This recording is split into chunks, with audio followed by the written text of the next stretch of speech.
Бүгін сабағымыз бұл арендер. Арендер дегеніміз ароматикалық көмірсутектер, яғни бензол сақинасының туындылары. Былай қарайтын болсаң, енді бірінші қайталау жүргізетін болсақ, алкандар, алкендер, алкадиендер, алкиндер, арендер. Осы 5 көмірсутектен тұратын органикалық қосылыстар. Арендердің формуласы өзгешерек, CnH2n-6. Оның құрылысы алкендер сияқты, яғни жазық тригоналды, ал гибридтену типі алкендер сияқты sp2, бірақ толқын деп қойған байланыс ұзындығы алкендермен салыстырғанда ұзынырақ. Ол мысалы алкендерде дара байланыс болғанда байланыс ұзындығы 154 нанометр болатын болса, 0,154 нанометр болатын болса, алкендерде 0,134, арендерде соның екеуінің ортасы сияқты 0,140. Мынау келесі фактылар, бұны оқып алуға болады. Бұл жерде мен атай кететін заттардың бірі осы бензол радикалын фенил дейді. Мысалы, егерде гексан болатын болса, кәдімгі біздің алканда, соған екіншіге фенилді қосатын болса, 2 фенил гексан деген сияқты қосылыстар түзілуі мүмкін. Түсіндің бе? Мысалы, түсіну үшін, мынандай 6 көміртек бар да. Елестет, осындайдан 6 көміртек сізді деп, и мына жерде мынандай сақинасыз болады. Типа радикал ретінде. Как бізде метил, этил, пропил деген сияқты радикалсыз, сол сияқты радикалсыз болады. Ал енді изомерлеріне келетін болсақ, C4H10-ның 4 изомері бар. Ол енді изомерлердің түріне қараймыз. Бірінші орто деген бар. Орто деген бірінші бензол сақинасын сызатын болсақ, бензол сақинасының жалпы сызылуы былай сызылады. Қос байланыс бір дара байланыстан кейін чередуется былай айтқанда да. Енді мына жерде нені білу керек, то есть позицияларды нөмірлеп білу керек. То есть өзің білесің қалай нөмірлейтінді. 1 дейсің ба, 2 дейсің ба, без разницы. Ол маңызды емес. Енді мына жерде енді егер допустим метилдан 2 болатын болса, диметил болатын болса, ол метилдарды екі жаққа қоюға болады. Мысалы, бірінші этил қылып қоюға болады, егерде изомерін қарастыратын болсақ та. Этил түсінің ғой, иә? Этил бензолды қоюға болады, любой позицияға сол жерден бастап 1 деп санай береміз. 1 деп бұл сақинаның бойымен санаймыз. Енді орто деген бар. Орто деген 1 мен 2-ның бірінші позиция мен екінші позицияны алып тұрған метилдарды айтады. Орто. Орысша айтқанда о, ты рядом, короче. Сен жақын тұрсың деген сияқты. Екіншісі это мета, метада 1 мен 3. Ойда через место деген. Садись через место. Арасында бір орын бар деген сөз. Немесе енді пара бар. Пара деген противоположный. 1 мен 4, то есть қарама қарсы. 6 мен 3. 6 мен 3. Бола ма, типа? 5 пен 6 ма? Қайсың? Жоқ, 6. 6 мен 3. Мына жерге сағаш 3 жазам да? Иә. Мына жерге сағаш 3 жазам, иә? Мына сағаш 3-тер жоқ па? Мына сарымен белгілегендер енді бар ма? Жоқ. Жоқ па, енді 1, 2, 3, 4. Қай жақын сол жерден бастап нөмірлей бересің ғой. Ал егер болатын болса, ол кезде 3 пен 6 болады. Ол кезде оны пара деп атпайды. Егер ол 2 андайдан тұратын болса, 2 заместительден немесе 2 радикалдан тұратын болса, ол кезде 2 орын басушыдан. Сол кезде ғана пара, орто, мета деп атайды. Түсінді ма? Оны жаттау керек. Келесі, бұл бензолдың формуласына келдіңіз жоқ, бензолдың сызылуы әртүрлі болады. Бірінші мынау кәдімгі құрылымдық формуласы, сосын кекуле дегені бар. Кекуле деген осындай сызықтармен сызатты, и мынау екі байланыстар бұл қос байланысты көрсетеді сол жерде. Келесі ол талуол. Талуолдың айырмашылығы жаңағы бензол сақинасы, сосын CH3. Көрдің CH3 радикал қосылады. Сен CH3-ті қосатын болсаң, сол қосылған көміртекте, мысалы мына жерге қосылады ғой. Көрдің, бір сутек бар еді. Бұл сутек сол кетіп қалды, соны орнына бөлді CH3-ті. Түсінді ма? Оны обязательно білу керек. Егерде бензолдың қосылу, сосын орын басу реакцияларына түседі. Көп реакция бензолда ол орын басу. Орын басу деген сутектен ыстып шығады. Келесіге көшеміз. Оны этил бензол. Атай аласың деп ойлаймын. Бензол это основной бар. Оған дейінгі радикалдарды как обычно атай бересің. Оны кейде мынадан стирол алуға. Стирол дегеніміз бензол сақинасы міне. Мына жерде CH2. Түсіндің ба, иә? Неге CH3? Бензол. Этил бензол, анау бұрыш көрмес пе? біз көміртегі. Цяшек. Келесі енді маңызды қосылыстардың бірі бұл фенол және пропилбензол. Пропилбензол дегеніміз оның екі изомері бар, изопропилбензол и пропилбензол. Айырмашылығы изода екіншілік көміртекке жалғанады, пропилбензолда біріншілік көміртекке жалғанады. Түсіндің ба? Түсінбедің ба? Қара, изопропилбензол деген екіншілік көміртек. Мына пропилді сатып болсақ, CH3, ойнау неге былай жылжып жатыр. Пропилбензол сатып болсақ, ол что-то анау жылжып жатыр ғой. Мына пропан сатып болсақ, пропан суретін салсын ғой. Суретін салған кезде шетінен, сол жақ немесе оң жақ шетінен санайтын болса, ол біріншілік көміртек емес па? Біріншілік көміртек қой. Ортасынан байланысты ол екіншілік көміртек. Мына ортасынан келіп қосылып тұр ғой изопропилбензол. Жазылған суретін шашып кетеді. Енді алынуына келетін болсақ, біз алкандарды қарастырған болатынбыз. Дегидрлеу арқылы С6-дан жоғарыны дегидроциклизация арқылы катализатор хром 2 O3 платина никель палладий осылардың біреуі. Сол арқылы біздер гексаннан не алдық? Бензол сақинасын алдық. Қосылған неше сутек? Қосылған 4 сутек. 4 ашекері. 4 сутек более болады. Келесі цикл алкандар және олардың туындыларының туындыларынан алынуы. Цикл алкандарға келетін болсақ, цикл және гексан болып тұр, иә? Цикл гексан болып тұр. Цикл гексаннан опять тағы да сутегін алып тастау арқылы біз мысалы бензол сақинасын алдық. Егер де бұл жерде метил цикл гексан болғанда, ол кезде бізде талуол жүзеге асатын еді. Келесі тримерлеу бұл Зелинский реакциясы деп аталады. Алкиндерге өткен болатынбыз. Бұл белсендендірілген көмір арқылы. То есть ацетиленді күшейтеміз, соның нәтижесінде бензол сақинасы түседі. Келесі бұл декарбоксилдеуді алкандарға өткен болатынбыз. То есть мысалы СО натрий береміз бе? Бензоат натрий, любой қосылыс, допустим, хоть мына жерде не алғың келеді, допустим, не знаю, пропан болсын мына жерде. Бензол сатырасына пропан и СО натрий болатын болса, и оған натрий OH қосатын болса, міне натрий О, көрдің ғой, натрий О ғана қосылады да. Сан егер де санайтын болса не болады? 2 натрий бар, натрий 2, С-дан қанша біреу, Одан 3 болады. Сөйтіп қандай тұз түзіледі. Ал мынау H-ы мынаның орнына барып тұрады. Түсіндің ба? Бүкіл декарбоксилдеу осылай жүзеге асады. Главное это СО натрийна жақалу, а что натрий OH и температура қыздырылады. Немесе калийді қолдануға да без разницы. Главное түзіледі. Осы жерден бензолды алуға болады. Енді химиялық қасиеттеріне келетін болсақ, бұл жерде қос байланыс болғандықтан бұл әрине гидрлеу реакциясына, яғни қосылу реакциясына жүзеге асады. Мысалы гидрлеуді жүзеге асатын болсаң, толықтай гидроленетте бензолдан циклогексан түзеді. Осы то, обычно талуолдан метил циклогексан түседі. Талуол деген метил бензол. Талуол метил бензол. Аша келесі галогендеу. Енді галогендеудің екі түрі бар. Мысалы біріншісі бұл қосылу реакциясына тән. Бірінші қосылу, екінші осы реакция өсіп шығару енді. Бірінші қосылу, екінші орын басу. Айырмашылығы неде? Бірінші қара, егер де мынау жарық қатысында болатын болса, жарық қатысында болатын болса, ол кезде мынау бүкіл қос байланыс үзіледі да. Бүкіл қос байланыс үзіледі, соның орнына хлор жалғанады. Түсіндің бе? Мысалы мынаның формуласын жаз дейтін болса, бензолдың формуласы С6H6 ғой. Қосыласын 3 хлор 2. Иә, ол кезде С6, H6, хлор 6 болады. Түсіндің бе? Түсіндің ғой? Ал мысалы мына жерде катализатор қос байланыс жоқ көдеді. Жоқ бұл. Енді қара келесі орын басу реакциясы кезінде катализатор мен температура қолданылады. Катализатор обычно феррум хлор 3 немесе алюминий хлор 3 жазады. Жазып қойсаң алюминий хлор 3 керек. Алюминий хлор 3. Осы кезде мысалы хлор 2-ні қосатын кезде ол тек бір жерге ғана қосылады и орын басу. Мына сызатын болсақ, мына жерінде сутегісі бар ғой. Көрдіңіз бе?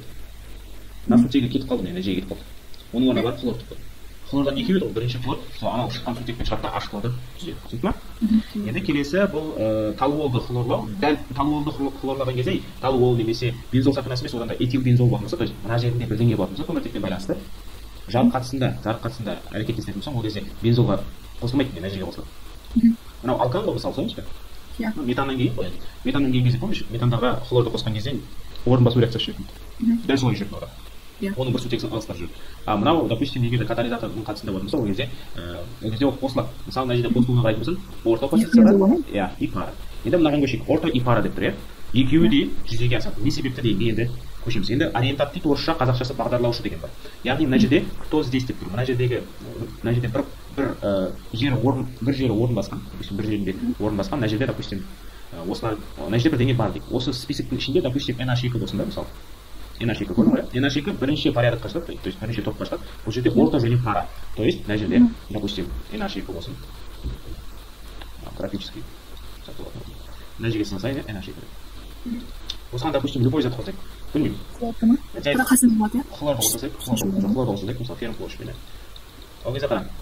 Мынау бірінші позиция соңыз ба? NH2 тұрған. 2-ге 3 и 4 соңыз ба? Значит, бірінші сызық бойынша, бірінші құрылысында 2-де болады хлор. Это біріншісі. Дәл сонда екіншісін сызасында, мына жерге 4 жазасың. Түсіндің бе? 1 минут. Иә, бөлек-бөлек жазады. Келесі мысалы, просто списокқа қарайсың, списокты жаттап алу керек просто. С-3 деген. С-3 деген R деген радикал ғой. Мысалы метил С3 деген мысалы осы. Түсінікті ме? R деген не жазып қойған? Углеводородный радикал. Метил, этил сол сияқты. Түсінікті? Егер де екінші порядок болатын болса, мета, то есть үшінші көміртекте байланысады. Көрсетей ме? Қандай? Мета деген. Мета үшінші. Мысалы, опять NH2-ні көрейік. NH2, оған, допустим, қайтадан хлор қостық дейді. Бұл кезде мынандай сақина түзеді. NH2-іміз тұра береді. Ой, мен қолым тайып атырмаз деген. Мысалы, онда NH2 дейін ғой. NO2 бар.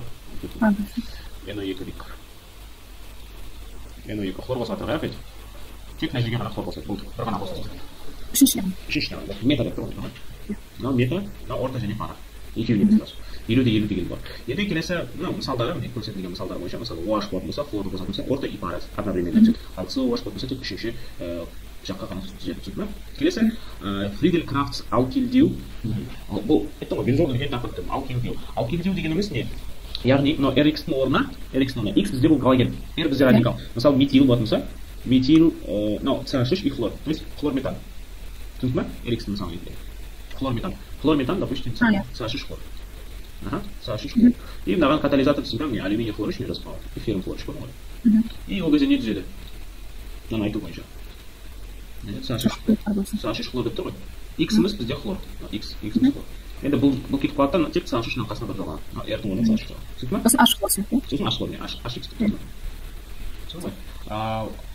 Енді келесі Friedel-Crafts ацилдеу, дәл сондай, просто R жаңағы CH3-іміз болды, CH2-іміз болсын, допустим, CH2 болады, CH2 болады, осындай жерде С болады, мына жерде О болады, CH3 деген, CH3 и мына жерде хлор болсын да. Дәл осы тұрған жерінен хлорсыз барып, мынау көміртектен барып мына жерге жалғанады. Түсінді ме? Қай жерден хлор келеді, сол жерден бастап барып жалғанады. Енді мысалдарға қарайық, мысалы мына жерде орысша жазылып тұр, здесь прятан атом водорода. То есть мына жерде сутек бар, сол сутекті алыстап шығарады. Бірінші, мына жерде мынау не? Этилен соңыз ба?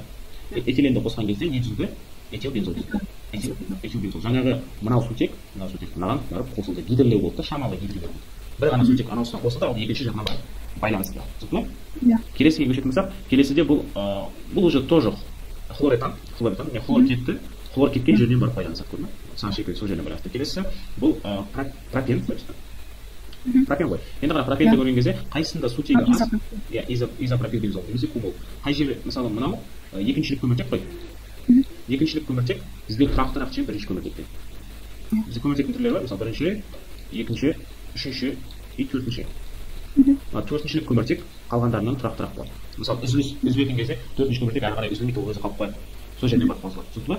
Мына жерде мысалы мынау үзіліп жатқан жерді қарайтын болсақ, қос байланыс үзіліп жатыр ғой енді. Мынау біріншілік көміртек, мынау екіншілік көміртек. Екіншілік көміртек тұрақты болғандықтан сол жерден барып қосылады. Түсіндірдің ба? Иә. Жақсы. Келесі мынау опять тағы да мысалдар, жаңа ацилдеуге байланысты. Келесі алкандарда өткен канадалық реакциясы бұл нитрлеу, то есть H3 қосылған H2S4, бұл жерде просто NO2-ні бензол болатын болса, просто бензол болатын болса, бұл кезде жай бір жерге ғана NO2 қосылады, бір жерге ғана. Егер де мына жерде талуон болатын болса, то есть CH3 болатын болса, бұл кезде үш жерге қосылады. Артық мөлшерде десе үш жерге қосылады сразу. Егер аз мөлшерде десе бір жерге қосуға болады, бірақ біздің мектептің бағдарламасы сол келмейді, сразу үш жерге қосылады. Түсінді ме? Түсінді ғой? Бұны басқаша қалай айтайық? Бұны қалай атар едім? 3 нитро. Иә, 2, 4, 6, 3 нитро, талуол дейді. Талуол. Бұны ТНТ дейді. ТНТ ағылшыншасы да, орысшасы да, қазақшасы да ТНТ. ТНТ деген динамит. Осыдан динамит жасайды. Түсінді ме? Мысалы, ойындарға ТНТ дейді, короче. Мультик дейді. Иә, ТНТ деп, осы ғой, тринитро-талуол. Осы взрывчатка, түсінді ме? Егер біріншілік, мысалы, ориентат первого порядка болатын болса, бірінші реттік бағдарлаушы болатын болса, ол кезде көрді ғой, жаңағы 2-4-6-ға жалғанады. Неге 2-4, мысалы, қара, мына жерден санайтын болса, мына екіншілер, орто е, соңыз ба? Екінші орто ғой, соңыз ба? Мынау 1, 2, орто бар, мынау қарама қарсы тұз. Пара, противоположный. Егер мына жағынан санайтын болсақ, мынау да 2 ғой. Соңыз ба? Былаймен санайтын болсақ, керісінше. Ол кезде тоже О, ты рядом, то есть орто. Түсінді ме? Солай жақтағсын болады, орысша О, ты рядом, пара, противоположный. Мета через место. Не солай жақтағы. Жақсы. Енді тотығуға келетін болсақ, егер де просто обычный бензолды тотықтатын болса, то есть жандыратын болса, кәдімгі жану реакциясы жүзеге асады. Ал егер де мына жерде көміртек болатын болса, CH3 талуолды, ол кезде ол COH-қа дейін тотығады. COH-ты бензой қышқылы деп атайды. Бензой қышқылы. Бензой, хорошо? Келесіге мысалы, дәл осылай, опять мына жерден бөлінеді. Бөлінеді, мына COH қалады. Ал мынау бір көміртекті қышқыл қалай атады? бірінші көміртек қышқыл. Метан қышқыл, соңыз ба? Иә. Немесе құмырсқа қышқыл. Аха. Ну иә, дәл осы құмырсқа қышқыл жағылады. Ол әрі қарай әлсіз болғандықтан атырап кетеді CO2 мен шекол. Келесі мына жерде опять ортасына емес бір көміртекті қалдырып бөлінеді, бір көміртектен жаққа сыйдырады. Яғни CO H и есірткі қышқыл. Түсіндің бе? Келесі полимеризация деген түсінікті керек. Қай жерде қос байланыс болады, мына стиролда мысалы стирол да. Қос байланыс болады, біреу үзіледі, осы жерден жалғанып кете береді. Дәл осылай мысалы жерде CH2 болады да. Мына CH-тан мынандай бензол болады. Түсінуге ойлаймын. Бірінші атаудан бастайық. Бірінші қалай атайсың? Аны. Пропил бензол. Пропил бензол дұрыс. Келесі. Второй. Изопропил толуол. Дұрыс. И салайын. Пара қайда? Пара изопропил толуол. Немесе 1,4 изопропил толуол. Түсіндің бе? Так, бромфенил. Нешеде? Бірінші сандар мәтсеш. Бірінші основной сенде гексан болып тұр, сол емес пе? Алкан ғой? Иә. Гексан, иә? Негізгі тізбек гексан, ұзын тізбек. Сөйтсін. 2 фенил, 3 бром, гексан ба? Иә, солай. Изопропил. Жоқ. Орто, пара, мета қайсысы? Пара. Противоположный ма? Жоқста. Орта. О, ты рядом ба? Мета. Я через место трой. Бір орын қалдып кетті, знаешь? Мета, изопропил, нитробензол. Нитробензол. Нитробензол, супер. Келесі мынау уже үшеулік, бұл жерде басқаша қалай қолданасың? Бұл жерде основной толуол. Толуол и қалғандарын нумерация бойынша дұрыс. 2 4 Ди. 2 4 Ди толуол. Диметил. Диметил толуол. Түсінді ма? Мынадан бастайық. Бірінші мынаны жүзеге асырасында X бірді табасың, сосын оны жүзеге асырасында 3 деп тұр бұрында. X 2-ді табасың, сосын мына тотығу, X 3 табасың. Сосын маған айтсаң болды. Жаңағы Z2 ол 3 нитро бензол сөйле ма? Жоқ, 3 нитро толуол. Толуол. X бірден баста, X бірден не түзеді? Нафридол кап алкиндеу деген. Толуол сөйле. Иә, H-бром. Плюс H-бром, залоген кетіп қалады. Иә. Сөйлесің, залоген кетіп қалады. Масылған? Сын толуолға 3. Иә, 3 түсесің, 3 2 масылады, сөйлесің. Сонда 3 нитро толуол түсінеді, солай ма? Иә. 3 нитро толуолды, сосын не істеп жатыр? Тотып тұрады, иә? Калий марганецпен. Калий марганецпен тотығу деген сөз. Следа су кітап қышқыл қалай аталады не? Мысалы мынандай бензол қышқыл ма? NO2 тұра береді тұра. NO2 мына жерде тұр ғой. Иә. Мына жерде тұр NO2. Мына жердегі үстінде тұрған жаңағы толуол болмас, мынаған дейін ауысып болады. Түсінді ма? Иә. 3 нитро бензой қышқылы. Бензой қышқылы. Түсінді ма? Иә. Қиын емес деп ойлаймын істеу. Қазір көреміз, алкендерді қиыншылықтан ұмытып қалмаған екен. Келесі.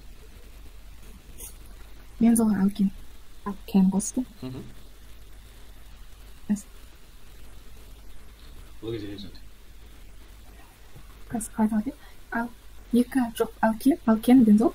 Жоқ, қандай алкен болды? Этил бензол, иә. Потому что мынау бензолдағы бір сутек бар емес, мынау мысалы мынаның орнына барады, мысалы мынаның орнына барады. Осының сутегі барады да, мынау қос байланысқа барады. Қос байланысқа барып, мына жерде бір байланыс қалып қояды. Мынаның байланысына тағы бір H шығанады. Жаңағы келесі H шығанады. Түсінді ма? Яғни точкадан байланысады, сосын этил бензол. Түсінді ма? Енді этил бензолға бромды жарық қатысында қосып жатыр.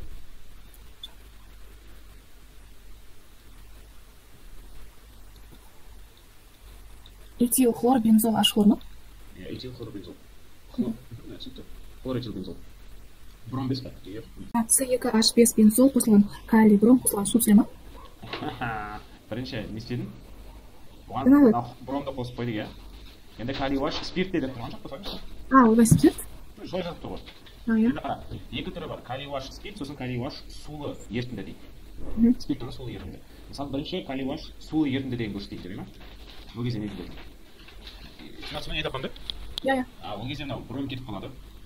Егер сулы ертінді атымыз, мына жер UH қосылады. Сулы ертінді? Иә, калий UH сулы ертінді. Ал егерде бұл спиртте болатын болса, спиртте болатын болса. UH сулы. Мына бір бром кетеді, Мына бір бром кетеді. Мына жерде қос байланыс пайда болады. Бір бром кеткендіктен, мына жақтан бір сутегі кетеді. Түсінді ма? Иә. Не түзілді? Этилен бензолды. Немесе винил бензол. Түсінді ма? Поясының формуласы дұрыстап жазайын ба? Иә. Ой, мынау.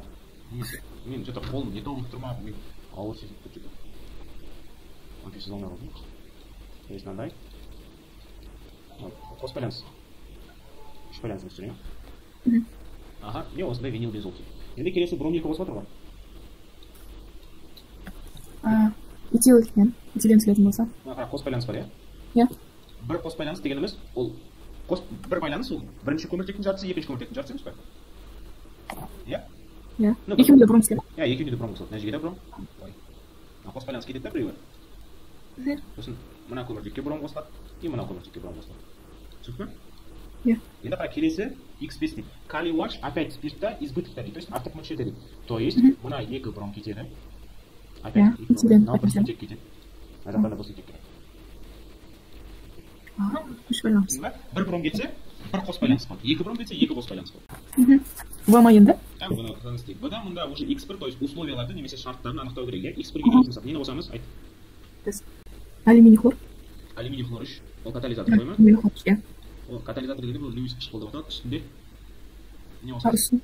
Үстіне не қосады? Астына C-H5.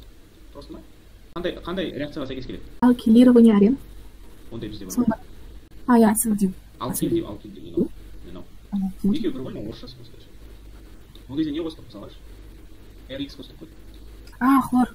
То есть мына жерде C-H5 хлор, бірінші вариант немесе C-H4. Екеу біреу. Этилен қосасың, либо хлоретан қосасың. Келесі? Феррум хлор 3. Вот, дұрыс айттың, феррум хлор 3 астында. Үстінде? Хлор 2. Хлор 2, дұрыс. Бұл жерде қандай? Бұл жерде орто и пара түзеп сөйлеміз ба? Иә? Иә. Орто и пара түзеп. Бірақ бұл жерде бұлар тек параны ғана алайық дейді, параны ғана әрі қарай жалғастырамыз. Сосын не істеп жатыр? Су ашсыз қышқылын түсінеді. Иә, оны не істейді? Тотықтығына калий марганецпен. Иә, калий марганецпен тотығы. Түсінікті? Иә. Г. Тотықтырады? Иә, калий марганец. Дальше. Бұны білмейсіңдер. Ладно. H2 концентраты. Келесі, мынау HNO3-ті H2-пен әрекеттестіріп жатыр, не түзеді? Білмеймін қазір. Канавалық реакциясы, иә? Иә. Нитрлеу. NO2 бензол. То есть нитробензол. Нитробензол. Иә, сосын. Оған хлор сілді. Нитро қалай берді ғой? Ол қайда кетеді? Шайда кетпейді, ол қалай берді? Қалай берді? Ал. Метил қосылады, қай жерге қосылады? NO2 қасы? Қандай? Орта, мета, пара? Орта. Неге? Сен қарадың ба? Ориентатты бағдарлау үшін қарасың. NO2 қайсына жатады? Бірінші ме, екіншіге? Сөйтсің. Мета. Метаға түзелі. Иә. Мына жерге CH3. Келесі қайтадан NO2 қосылады тұрсаймыз ба? Енді қай жерге қосылады? Соңғыдан қарасаң, орта и пара деп тұрсаймыз ба? Төртіншіге. Қай жер ол? Төртінші орын. CH3-тен соң. Мына жерге ма? Иә. Жоқаңыз ба? Жақсы. Бұл орта. Иә, екіншісі? Тағы да осында бола ма? Только уже пара, иә? Иә, әй жерге болады. Түсіну ғой? Иә. Енді тотығу болады. Тотығу болса, қайсы тотығады? NO2 сетіға ма? CH3 соңғы ашық болса, тотығу ғой. Иә. Иә? Иә. Көрдің ба? Көрдім. C-H6 қосылған хлор 2 не түзеді? C2H5 хлор? Иә, C2H5 хлор. Сосын оған қосылады C6H5 хлор, 2 натрийді. C2H5 хлор қосылған C6H5 хлор и қосылған 2 натрий. Қандай реакция? Қалай атады бұл реакция? Жаңағы фритил капсул келді. Жоқ, ондай емес. Ондай емес па? Жоқ, бензолдың өзіне қосты. Бензол емес, мына хлор бензол. Міне қара. Ол Вюрц реакциясы деп аталады. Вюрц есінде ме? Иә. Алкенгаль. Иә, алкенгаль. Иә, былай, хлор иә сосын. Сосын қосасың C2H5 хлор. Иә. Еще қосылған 2 натрий. Натрий хлор түседі? Натрий, на хлорды алып кетеді. Бірінші натрий, на хлорды алып кетеді. Значит, мынау қалған, мынау хлордың орнына C2H5 мынау асты жағынан барып кетсін да, этил бензол. Түсінді? Түсінді? Этил бензол. C2H5 анау бензолдың хлордың орнына барып тұрады. Иә. Этил бензол түзеді. Сосын оны тотықтырып жатыр, не түзеді? Тотығу кезінде. Өшірмей ме? Өшірмей. Келесі C2H5 этил бензолға тотығу жүріп жатыр, не түзеді? Этил бензолға, иә? Сірке ашық өтілемін? Жоқ. Этил бензол дегеніміз былай өсеміз ба? Всегда бір көміртекті бензолмен қалдырамыз. CH3. Бірінші COH бар. Сол 2H2 хлор. СО2 H2O немесе құмырсқа қышқылы. Біз қайсысы? Иә. Қайсысын жасаймыз? Иә. Мына жерде значит главный продукт бізде не? Бензоид қышқылы. Түсінеміз ба? Мгм. Бензоид қышқылы, то есть СО2 иә. Мына жасаймыз. Түсіндің ба не айтқанымды? Иә, сонда бензоид қышқылға бром жоқ, Енді H2O оған H2O қосамыз. Не түседі? толу. Қалай талуы жүре береді. H2O қосса, ол канавалық реакциясы емес па? NO2 қосылады, иә? NO2 қосылмай ма сол? NO3. Иә? H2O қосса. Мгм. NO2 қосылады. Және NO2 қай позицияға қосылады? Қай позицияға қосылады NO3? Қандай? Сол қандай бағдарлаушы? Бірінші, екінші? Екінші мета. Мета, значит, мына жаққа вот соны каждый раз тексеріп отырасың. Мгм. Егер орын басу реакциясы болса, орын басу сразу. Вот енді келесі. Бром қосылған феррум хлорид. Жоқ, соғыш екен ғой. Мына мета. Мета, мына жерге бром қосылады. Иә.